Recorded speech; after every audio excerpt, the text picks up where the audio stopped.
নমস্কাৰ স্বাগতম জনাইছো মোৰ টিপছ চেনেললৈ। আজি ভিডিঅ'ৰ বিষয়বস্তু লৈ আহিছো তৃতীয় শ্ৰেণীৰ আমাৰ চৌপাশৰ পৰিৱেশ কিতাপখনৰ পাঠ 12 যাতায়াত আৰু যোগাযোগ।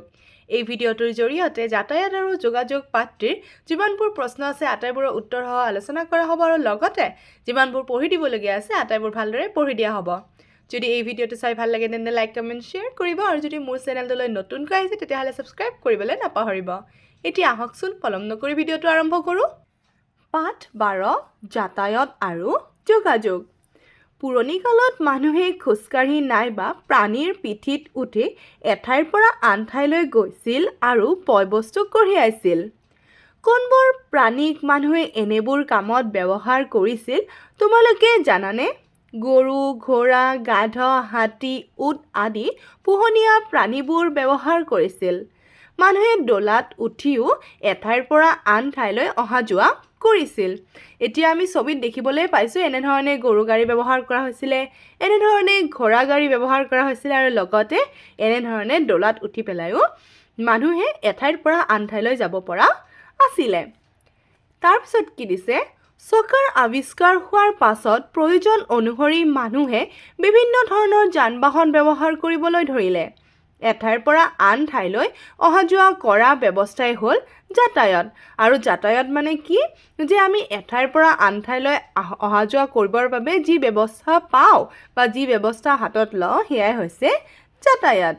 কওঁ আহা পুৰণি কালত ব্যৱহাৰ কৰা তিনিবিধ যান-বাহনৰ নাম। ইয়াতে আমি পুৰণি কালত ব্যৱহাৰ কৰা তিনিবিধ যান-বাহনৰ নাম ক'ব দিছে। আমি কি পালোঁ? গৰু গাড়ী পালোঁ, ঘোঁৰা গাড়ী পালোঁ, ডলা পালোঁ, হয়নে? আৰু আমি হাতীও লিখিব পাৰোঁ, উটো লিখিব পাৰোঁ, ঠিক আছে? এতিয়া আমাক দিছে যান-বাহনৰ বিষয়ে কিছু কথা। আফৰিন, যোৱা দেওবাৰে মই গুৱাহাটীত থকা মামাহঁতৰ ঘৰলৈ ৰেলেৰে ফুৰিবলৈ গৈছিলোঁ। গুৱাহাটীৰ ৰেল ষ্টেচনৰ পৰা আমি অটো ৰিক্সাৰে নিজৰাপাৰত থকা মামাহঁতৰ ঘৰ পালোঁগৈ। আবেলি মামাই তেওঁৰ গাড়ীখনেৰে আমাক চিৰিয়াখানা দেখুৱাবলৈ নিলে। যাওঁতে বাটত থকা পেট্ৰল পাম্পৰ পৰা গাড়ীখনত পেট্ৰল ভৰাই ল'লে। শেৱালি, এই বছৰ মোৰ জন্মদিনত নতুন দিল্লীত থকা মোৰ খুৰা-খুৰী আহিছিল। তেওঁলোকে উৰাজাহাজেৰে আমাৰ ডিব্ৰুগড়ৰ ঘৰলৈ আহিছিল। নতুন দিল্লীৰ পৰা প্ৰায় 3 ঘণ্টাৰ ভিতৰতে তেওঁলোক আহি ডিব্ৰুগড়ৰ মোহনবাৰী বিমানবন্দৰত নামিছিল। আৰু এইখিনিতে আৰু এটা ইম্পৰ্টেণ্ট আমি প্ৰশ্ন পালোঁ যে ডিব্ৰুগড়ত যিটো বিমানবন্দৰ আছে তাৰ নাম কি? মোহনবাৰী, ঠিক আছে? তাৰপিছত অৰুণ, মোৰ দাদাই পঢ়া কলেজখন কপিলী নৈৰ সিপাৰে। দাদাই সদায় নাৱেৰে নদী পাৰ হৈ কলেজলৈ অহা যোৱা কৰে। এদিন ময়ো দাদাৰ লগত নাৱত উঠি সিপাৰে থকা মাহীৰ ঘৰলৈ গৈছিলোঁ। নাৱত উঠি কি যে ভাল লাগিছিল। এতিয়া কথাটো হৈছে আমি যিমানকেইটা পঢ়িলোঁ আফৰিন, শেৱালি, অৰুণ, আমি প্ৰত্যেকতে এটা এটা যান-বাহনৰ নাম আমি শিকিবলৈ পাইছোঁ, হয়নে? আফৰিনে বাৰু 3টামানে ক'লে যে ৰেলৰ কথা ক'লে, অটো ৰিক্সাৰ কথা ক'লে, গাড়ীৰ কথা ক'লে, তাৰপিছত শেৱালিয়ে উৰাজাহাজৰ কথা ক'লে, অৰুণে আকৌ নাৱৰ কথা ক'লে আৰু আমি প্ৰত্যেকটো দফাতে কি পাইছোঁ? যান-বাহনৰ নাম জানিবলৈ পাইছোঁ। ৰূপালী, যোৱাবাৰ ৰাস উৎসৱৰ সময়ত মা-দেউতাৰ সৈতে মই মাজুলীত থকা পেহীৰ ঘৰলৈ গৈছিলোঁ। প্ৰথমতে তিনিচুকীয়াৰ পৰা যোৰহাটলৈ আমি বাছেৰে যাত্ৰা কৰিছিলোঁ। পাছত যোৰহাটৰ নিমাতী ঘাটৰ পৰা ফেৰীৰে মাজুলী পাইছিলোঁগৈ। ইয়াতে আকৌ আমি কি পালোঁ? বাছ পালোঁ, বাছ আৰু লগতে ফেৰী। ফেৰী মানে যিটো পানী জাহাজত চলে, নাও নিচিনাই, কেৱল আমি সেইখনক জাহাজ বুলি ক'ম, ঠিক আছে? তাত নাৱত আমি বঠা মাৰি পেলাই যাব পাৰোঁ, হয়নে? কিন্তু এই যিখন ফেৰী তাত এনেকুৱা ধৰণৰ কি হয়? ইন্ধনৰ জৰিয়তে আমি সেইখন কি কৰা হয়? সেইখনত আমি পানীৰে যাব পাৰোঁ, ঠিক আছে? তো আমি ইয়াতো 2টা যান-বাহনৰ নাম জানিবলৈ পালোঁ। এইবাৰ আমি লিজাৰ কথাখিনি পঢ়িম। লিজা, আমাৰ ঘৰলৈ এজন ফেৰীৱালাই চাইকেলেৰে বয়-বস্তু বেচিবলৈ প্ৰায়ে আহে। মায়ে তেওঁৰ পৰা কিবা-কিবি বস্তু কিনে। আমাৰ জোচেফ খুৰাও সদায় চাইকেলেৰে স্কুললৈ অহা যোৱা কৰে। তো ইয়াতে আমি কি যান-বাহনৰ নাম পালোঁ? চাইকেল। নয়ন, মই যোৱা বছৰ জেঠাইৰ ঘৰলৈ বাছেৰে গৈছিলোঁ। বাছ আস্থানৰ পৰা জেঠাইৰ ঘৰলৈ আমি খোজকাঢ়ি গৈছিলোঁ। জেঠাইহঁতৰ গাঁৱত আমি গৰু গাড়ী দেখিছিলোঁ। গাঁৱত গৰু গাড়ীৰে পথাৰৰ পৰা ধান আনে। এতিয়া আমি নয়নৰ কি দেখিবলৈ পালোঁ? যে নয়নে বাছেৰে গৈছিলে আৰু তাৰ পৰা বাছৰ পৰা খোজকাঢ়ি গৈছিলে আৰু লগতে তাত নয়নে কি দেখিবলৈ পাইছিলে? গৰু গাড়ী দেখিবলৈ পাইছিলে আৰু গৰু গাড়ীত কি অনা হৈছিলে? পথাৰৰ পৰা ধান অনা হৈছিলে। তাৰপিছত আমাক দিছে লিখো আহা। তোমাৰ ঘৰৰ পৰা তলত দিয়া ঠাইবোৰলৈ যাবলৈ কি ধৰণৰ যান-বাহন ব্যৱহাৰ কৰিবা লিখা। বিদ্যালয়, নৈৰ সিপাৰ, নতুন দিল্লী এতিয়া আমি যদি নৈৰ ইপাৰে যাওঁ তেতিয়াহ'লে আমি কি ব্যৱহাৰ কৰিব লাগিব পানী জাহাজ হয়নে বিদ্যালয়লৈ গ'লে আমি কিছুমানে খোজকাঢ়িও যাওঁ নতুবা আমি গাড়ীৰ সহায়তো যাব পাৰোঁ আৰু লগতে নতুন দিল্লীলৈ গ'লে আমি ৰেল বা উৰাজাহাজ ব্যৱহাৰ কৰিব লাগিব হয়নে তাৰপিছত দিছে আমাক ক্ৰিয়াকলাপ 1 দিছে পাঠত উল্লেখ কৰা যান-বাহনবোৰৰ নামেৰে তলৰ তালিকাখন পূৰ কৰা প্ৰাণীয়ে টনা বাহন ইন্ধনেৰে চলা বাহন আৰু ইন্ধন নোহোৱাকৈ চলা বাহনৰ নাম লিখিবলৈ দিছে প্ৰাণীয়ে চলা কেনেকুৱা গৰু গাড়ী হ'ব ঘোঁৰা গাড়ী হ'ব হয়নে ইন্ধনেৰে চলা কি হ'ব ইন্ধনেৰে চলা মটৰ গাড়ী হ'ব ৰেল হ'ব এনেকুৱা ধৰণৰ ঠিক আছে আৰু ইন্ধন নোহোৱাকৈ চলা কোনবোৰ গাড়ী হ'ব যেনে নাও হ'ব ঠিক আছে নাও এইবিলাকত কি হয় ইন্ধন ব্যৱহাৰ কৰা নহয় তো এনেকুৱা ধৰণৰ আমি নামবোৰ লিখিব লাগিব তাৰপিছত আমাক কি দিছে হেয়া চাই লৈছো গাড়ী বাছ আদি যান-বাহনবোৰ চলিবলৈ পেট্ৰল ডিজেল আদি ইন্ধনৰ প্ৰয়োজন গাড়ী বাছ এইবিলাক চলিবৰ কাৰণে কি প্ৰয়োজন বুলি কৈছে ইন্ধনৰ প্ৰয়োজন আৰু কেনেকুৱা ধৰণৰ ইন্ধন প্ৰয়োজন পেট্ৰল ডিজেল আদি প্ৰয়োজন এতিয়া আমাক নেক্সট দিছে লিখোৱা আহা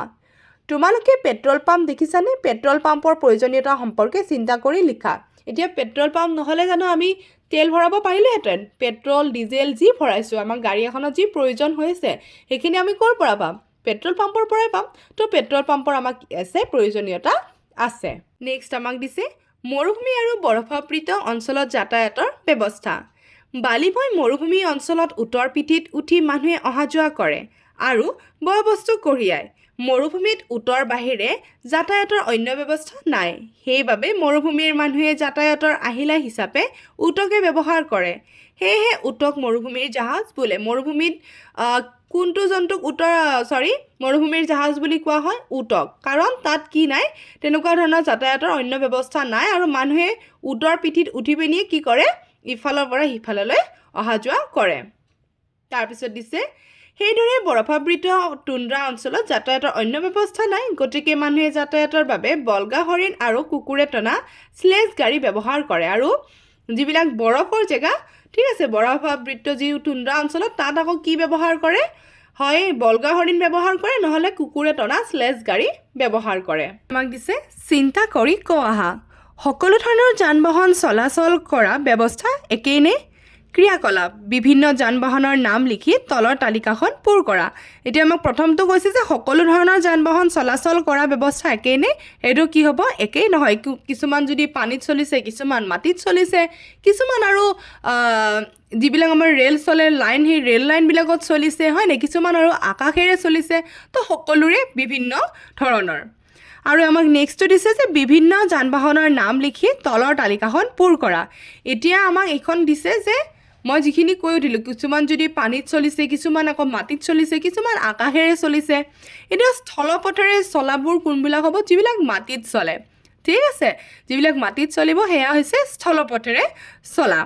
জলপথ হ'ব যিবিলাক পানীত চলে যেনে পানী জাহাজ নাও এনেকুৱা ধৰণৰ তাৰপিছত আকাশী পথেৰে চলাবোৰ হ'ব কেনেকুৱা যিবিলাক উৰাজাহাজ হেলিকপ্টাৰ আমি যি কওঁ হেলিকপ্টাৰ তাৰপিছত এৰোপ্লেন ঠিক আছে উৰাজাহাজ বুলি আমি যিবিলাকক কওঁ সেইবিলাক হ'ব কি আকাশী পথেৰে চলা স্থলপথেৰে like bus motorcycle bicycle এনেকুৱা ধৰণৰবিলাক এতিয়া আমাক দিছে যান-বাহন ৰখাই থোৱা নিৰ্দিষ্ট ঠাইক আস্থান বোলে য'ত যান-বাহন ৰখোৱা হয় তাক কি বুলি কোৱা হয় আস্থান বুলি কোৱা হয় এই আস্থানলৈ গৈ যাত্ৰীসকলে গন্তব্য স্থানলৈ অহা যোৱা কৰে কিছুমান বাহন পানীৰে বা জলপথেৰে কিছুমান আলিবাটেৰে বা মাটিৰে কিছুমান আকাশী পথেৰে আৰু কিছুমান ৰেল পথেৰে চলে বিভিন্ন পথেৰে চলা যান-বাহনৰ সহায়ত মানুহ আৰু বিভিন্ন বয়বস্তু এঠাইৰ পৰা আন ঠাইলৈ কঢ়িয়াই নিয়া ব্যৱস্থাই হৈছে পৰিবহণ ব্যৱস্থা অৰ্থাৎ প্ৰথমে আমি কি গম পালোঁ আস্থান হৈছে যিবিলাকত যান-বাহন ৰখোৱা হয় আৰু পৰিবহণ ব্যৱস্থা হৈছে অৰ্থাৎ এঠাইৰ পৰা আন ঠাইলৈ সেয়া মানুহেই হওক বা সেয়া বিভিন্ন বয়বস্তুৱেই নহওক কিয় যিবিলাক আমি এঠাইৰ পৰা আন ঠাইলৈ নিব পাৰোঁ সেই ব্যৱস্থাটোকে কি বুলি কোৱা হয় পৰিবহণ ব্যৱস্থা বুলি কোৱা হয় এতিয়া আমাক নেক্সট দিছে তলত দিয়া ছবিবোৰ চোৱা আৰু কাষত দিয়া সঠিক আস্থানৰ লগত আস্থানি মিলোৱা এতিয়া আমি চাই লওঁ আমাক কি দিছে ইয়াতে চাৰিটা দেখিবলৈ পাইছোঁ এইটো প্ৰথমটো হৈছে কি বাছ আস্থান তো এই বাছ আস্থানটো আমি ক'ত মিলাইছোঁ ইয়াতে মিলাইছোঁ তাৰপিছততো আমি দেখিবলৈ পাইছোঁ এয়া হৈছে জাহাজ ঘাট য'ত মানে জাহাজবিলাক ৰখোৱা হয় এয়া হ'ব এইটোৰ লগত তাৰপিছত এয়া হৈছে বিমানবন্দৰ তো এইটো হ'ব কি বিমানবন্দৰ য'ত আমাৰ উৰাজাহাজবোৰ থাকে আৰু এয়া হৈছে ষ্টেচন মানে হৈছে য'ত আমাৰ ৰেলগাড়ীবোৰ ৰখা হয় এয়া হৈছে ৰেল ষ্টেচন নেক্সট দিছে লিখোৱা আহা শিক্ষকৰ সহায় লৈ তলত দিয়া যান বাহনবোৰ কি কি কামত ব্যৱহাৰ কৰা হয় লিখা এতিয়া আমি এম্বুলেন্স দেখিবলৈ পাইছোঁ এম্বুলেন্সত কি কৰা হয় ৰোগীক চিকিৎসালয়লৈ নিয়া হয় ট্ৰাকত কি কৰা হয় বয় বস্তু কঢ়িওৱা হয় ডাকঘৰৰ ৰঙা গাড়ীবিলাকত কি কৰা হয় চিঠি পত্ৰ বিলোৱা হয় আৰু স্কুল বাছত কি কৰা হয় শিক্ষাৰ্থীসকলক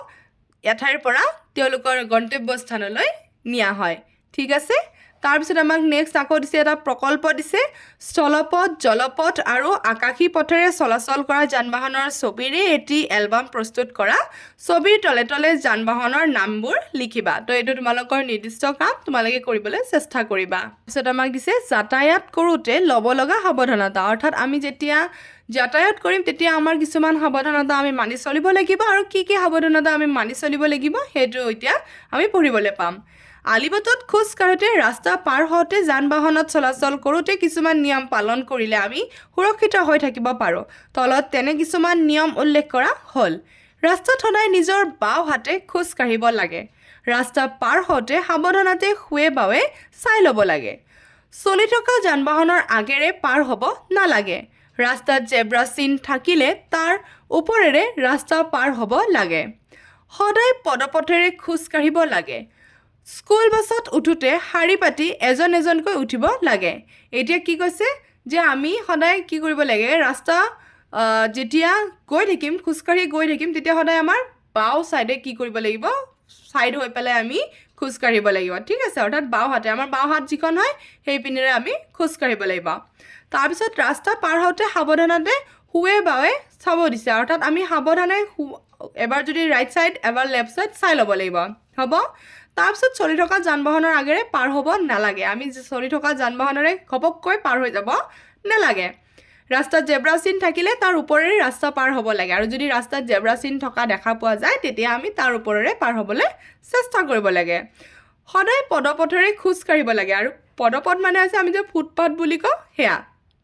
আৰু স্কুল বাছত উঠোঁতে সদায় শাৰী পাতিকৈ এজন এজনকৈ কি হ'ব লাগে উঠিব লাগে এতিয়া আমাক নেক্সট কি দিছে আমি সেইটো চাই লৈছোঁ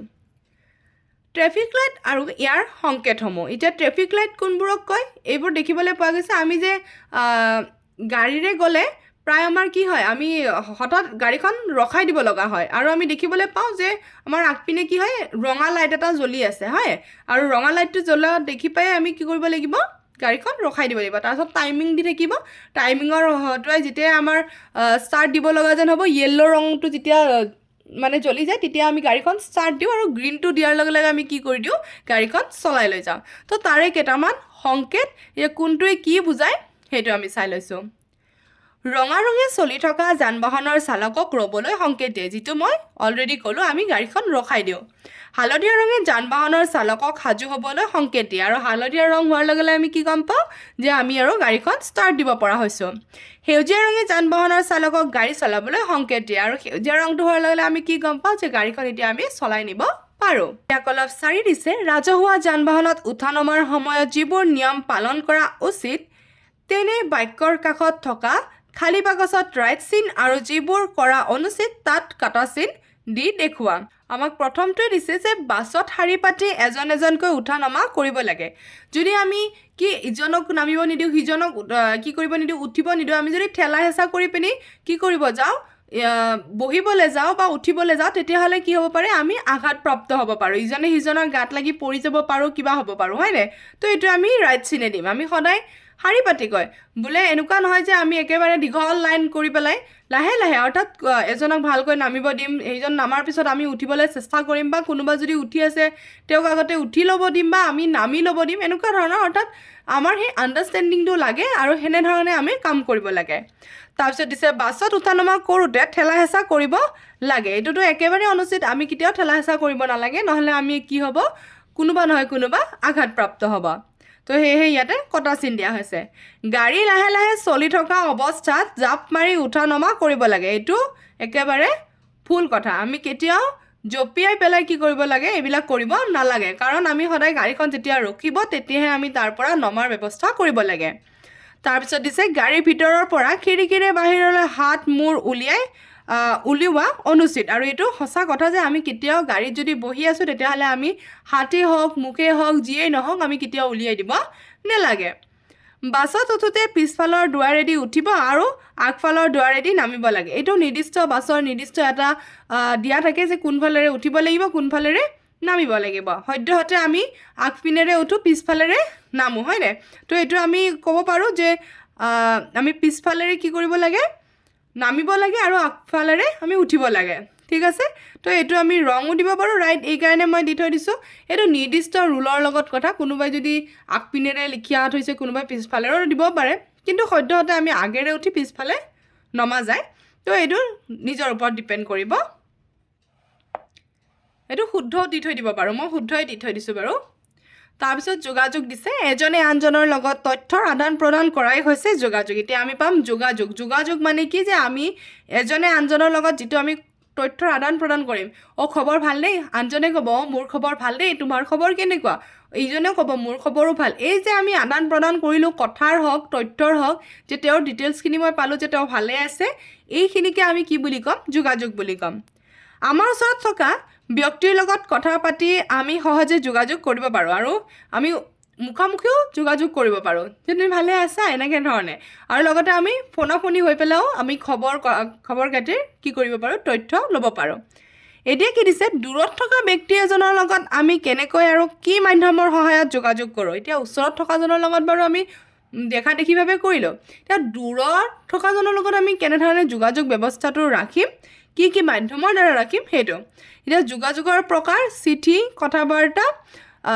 দেশ বিদেশৰ খবৰ আৰু ইপিনে যোগাযোগৰ মাধ্যম হ'ব চিঠি হ'লে ডাক ব্যৱস্থা কথা বাৰ্তাৰ হ'লে টেলিফোন মোবাইল ফোন দেশ বিদেশৰ খবৰ পাব লাগিলে হ'লে আমি বাতৰি কাকত ৰেডিঅ' দূৰদৰ্শন কম্পিউটাৰ আদিৰ জৰিয়তে পাম হয় তাৰপিছত ইয়াতে দুটা ছবি দিছে এয়া আগৰ সময়ত মানুহে এনেকুৱা ধৰণৰ ব্যৱস্থা হাতত লৈছিলে এয়া হৈছে পাৰ চৰাইক যদি এখন চিঠি লিখি পিনি দিয়া যায় পাৰ চৰাইটোৱে সেই জেগালৈ দি আহে ঠিক আছে তাৰপিছত এয়া হৈছে সৈন্যসকলে কি কৰিব যুদ্ধৰে হওক বা কিবাই যদি তথ্য থাকে তেতিয়াহ'লে এনেকুৱা এখন চিঠি লৈ যাই পেলাই সেই মানুহজনক দিব তেওঁ পঢ়িব এনেকুৱা ধৰণৰ ঠিক আছে এতিয়া নেক্সট আমাক কি দিছে আলোচনা কৰোঁ আহা ওপৰৰ ছবি দুখনলৈ চাই পুৰণি কালত মানুহে কেনেদৰে যোগাযোগ কৰিছিল শিক্ষক আৰু সহপাঠীসকলৰ সৈতে আলোচনা কৰা অলৰেডি মই কৈয়ে দিলোঁ নেক্সট দিছে ক্ৰিয়াকলাপ 5 চলত কিছুমান যোগাযোগ মাধ্যমৰ ছবি দিয়া হৈছে ছবিবোৰৰ তলে থকা খালী বাকচত নামবোৰ শুদ্ধকৈ লিখা এয়া হৈছে টেলিফোন এয়া হৈছে মোবাইল ফোন এয়া হৈছে ডাক চিঠি এয়া হৈছে ৰেডিঅ' এয়া হৈছে বাতৰি কাকত আৰু এয়া হৈছে টেলিভিশ্যন তাৰপিছত আমাক অন্য এটা যোগাযোগৰ মাধ্যম দিয়া হৈছে যোগাযোগৰ আন এক মাধ্যম হৈছে কম্পিউটাৰ আধুনিক যুগৰ এটা আটাইতকৈ উন্নত যোগাযোগৰ মাধ্যম কম্পিউটাৰৰ দ্বাৰা বহুতো কাম কম সময়তে কৰিব পাৰি কম্পিউটাৰ লেপটপ টেবলেট এইবিলাক হৈছে আমাৰ আন এক যোগাযোগ মাধ্যমৰ মানে যোগাযোগ মাধ্যম আৰু ঠিক আছে এতিয়া এইটো হৈছে কম্পিউটাৰৰ এইটোক মনিটৰ বুলি কোৱা হয় এইখনক কিবৰ্ড বুলি কোৱা হয় এইটোক মাউচ বুলি কোৱা হয় আৰু এইটোক CPU বুলি কোৱা হয় বাকী ইয়াতে আমাক লিখিব দিছে ওপৰৰ ছবিখনলৈ চাই কম্পিউটাৰৰ অংশকেইটাৰ নাম বহীত লিখা তো এইখিনি তোমালোকে লিখিবা তাৰপিছত আমাক দিছে ইণ্টাৰনেট সংযুক্ত কম্পিউটাৰৰ সহায়ত আমি কৰিব পৰা কামবোৰ হ'ল এতিয়া আমি ইণ্টাৰনেট থাকিলে কি কাম কৰিব পাৰিম কম্পিউটাৰৰ জৰিয়তে আমি দেশ বিদেশৰ খবৰ পাব পাৰোঁ দূৰ দূৰণিত থকা লোকসকলৰ লগত ঘৰত থাকিয়েই যোগাযোগ কৰিব পাৰোঁ বিভিন্ন বিষয়ৰ ভিডিঅ' চাই বহু কথা শিকিব পাৰোঁ তো এইখিনি ইম্পৰ্টেণ্ট পইণ্ট কেইটামান দিছে আমাক এইখিনি সঁচাকৈ দৰকাৰী পৰীক্ষাত আহিব পাৰে এতিয়া আমাক নেক্সট দিছে অনুশীলনী এতিয়া আমি অনুশীলনীত যিবিলাক প্ৰশ্ন পাইছোঁ আটাইবোৰৰ উত্তৰসহ মই এখন বহীত লিখি ৰাখিছোঁ তাৰ পৰাই দেখুৱাবলৈ চেষ্টা কৰিম প্ৰথমে আলোচনা কৰি লৈছোঁ উত্তৰ লিখা ক স্থলপথেৰে চলা দুখন যান বাহনৰ নাম স্থলপথ মানে মাটিৰে ঠিক আছে তো বা আলিবাটেৰে তো আমি লিখিব পাৰোঁ বাছ বা মটৰ চাইকেল তাৰপিছত যান বাহন থকাৰ বাবে আমাৰ কি সুবিধা হৈছে যান বাহন থকাৰ কাৰণে আমি ইঠাইৰ পৰা সিঠালৈকে মানুহ অহা যোৱা কৰিব পাৰিছোঁ আৰু লগতে লাগতিয়াল বয় বস্তু কঢ়িয়াব পাৰিছোঁ মই বহীখনৰ পৰা দেখুৱাই দিম বাৰু তথাপিও মই মুখেৰে এবাৰ কৈ লৈছোঁ তিনিটা যোগাযোগৰ মাধ্যমৰ নাম মোবাইল ফোন টেলিফোন বাতৰি কাকত ঠিক আছে তাৰপিছত আলিবাটত খোজ কাঢ়োঁতে মানি চলিবলগীয়া তিনিটা নিয়ম আমি অলৰেডি গম পালোঁ যে আমি সদায় আমাৰ বাওঁ হাতে খোজ কাঢ়িব লাগে ৰাস্তা পাৰ হওঁতে আমি সোঁৱে বাৱে চাব লাগে আৰু জেব্ৰা চিন থাকিলেহে আমি কি কৰিব লাগে ৰাস্তা ক্ৰছ হোৱাটো আমাৰ কাৰণে প্ৰয়োজনীয় ঠিক আছে আটাইখিনি ধুনীয়াকৈ লিখা আছে মই বাৰু দেখুৱাই দিম লিখি ৰাখিছোঁ উত্তৰবোৰ স্থলপথেৰে চলা দুখন যান বাহনৰ নাম মটৰ চাইকেল আৰু বাছ যান বাহন থকাৰ বাবে আমাৰ কি সুবিধা হৈছে যান বাহন থকাৰ বাবে আমি এঠাইৰ পৰা আন ঠাইলৈ কম সময়তে যাব পাৰোঁ যান বাহন থকাৰ বাবে আমি বয় বস্তুবোৰ এঠাইৰ পৰা আন ঠাইলৈ সহজে লৈ যাব পাৰোঁ তিনিটা যোগাযোগৰ মাধ্যমৰ নাম বাতৰি কাকত মোবাইল টেলিভিছন অ'কে আৰু বাকী যিটো এইটো ঘৰটো আলিবাটত খোজ কাঢ়োঁতে মানি চলিবলগীয়া তিনিটা নিয়ম এইটো আমি অলৰেডি পঢ়িছোঁ হয়নে মই দেখাই দিছোঁ বাৰু ইয়াৰে পৰা ছাত্ৰ ছাত্ৰীয়ে যি তিনিটা সহজ যেন পায় সেই তিনিটাই পৰীক্ষাত লিখিবলৈ চেষ্টা কৰিলে হ'ল আৰু মুখস্থ ৰাখিবলৈ চেষ্টা কৰিলে হ'ল বাকী আমাক 2 নম্বৰ দিছে ক অংশৰ লগত খ অংশ আস্তানি মিলোৱা কত দিয়া আছে ট্ৰেক্টৰ মালবাহী ট্ৰেইন ৰেল ফেৰী উৰাজাহাজ আৰু খত দিয়া আছে বয় বস্তু কঢ়িওৱা আকাশত উৰে মাটিত চলে পানীত চলে তো এতিয়া ট্ৰেক্টৰটো হ'ব মাটিত চলে মালবাহী ৰেলটো হ'ব বয় বস্তু কঢ়িয়াই ফেৰী হ'ব পানীত চলে উৰাজাহাজ হ'ব আকাশত উৰে ঠিক আছে তাৰপিছত আমাক তিনিটো দিছে খালী ঠাই পূৰ কৰা যান বাহনবোৰ চলিবলৈ পেট্ৰল ডিজেল আদি ইন্ধন প্ৰয়োজন হয় খটো হ'ব উটক মৰুভূমিৰ জাহাজ বোলে গটো হ'ব খোজ কাঢ়োঁতে সদায় নিজৰ বাওঁ হাতে যাব লাগে খটো হ'ব এঠাইৰ পৰা আন ঠাইলৈ অহা যোৱা কৰা ব্যৱস্থাই হ'ল পৰিবহণ ব্যৱস্থা তাৰপিছত আমাক দিছে তুমি ভাল পোৱা এখন বাহনৰ ছবি আঁকা এইটো তোমালোকৰ নিজা কথা তোমালোকে যিখন বাহনে ভাল পাবা সেইখনৰ ছবি আঁকিবা তো এইখিনি আছিলে এই পাঠটিৰ প্ৰশ্ন উত্তৰৰ লগতে পাঠ পঢ়া তেন্তে আজিৰ কাৰণে থেংক ইউ ফৰ ৱাচিং